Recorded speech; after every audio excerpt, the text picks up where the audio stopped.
The president of Ukraine addressed the UN Security Council and made several statements.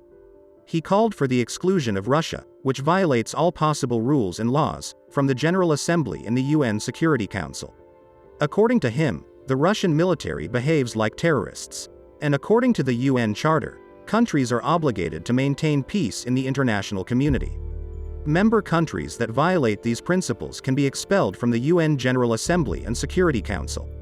Although Russia has violated these principles, it has not yet been held responsible, Zelensky said. According to the president, because of the short-sighted policies of certain Western leaders, Russia has a place in the council and the right to vote.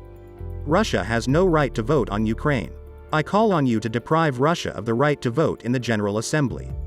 This is unfair. Russia has no right to remain in the Security Council. If we say that, the UN Charter will work, the Ukrainian president added.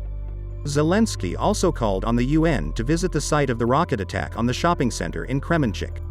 Addressing the video from Kyiv and wearing his trademark olive green t-shirt, the Ukrainian leader also called on members of the council, including Russia, to honor the victims with a moment of silence. I suggest that the UN send either a special representative or a UN Secretary General so that the UN can find out the information on its own and make sure that it was a Russian missile strike, Zelensky said.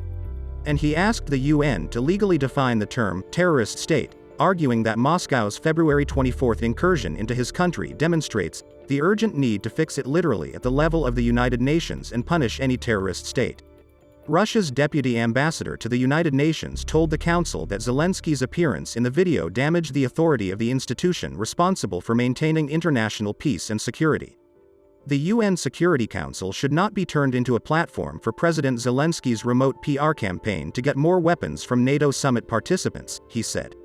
Russia claims its missile salvo was aimed at a weapons depot. But reporters spoke to civilians in Kremenchuk, and none of them knew of any weapons depot in the neighborhood.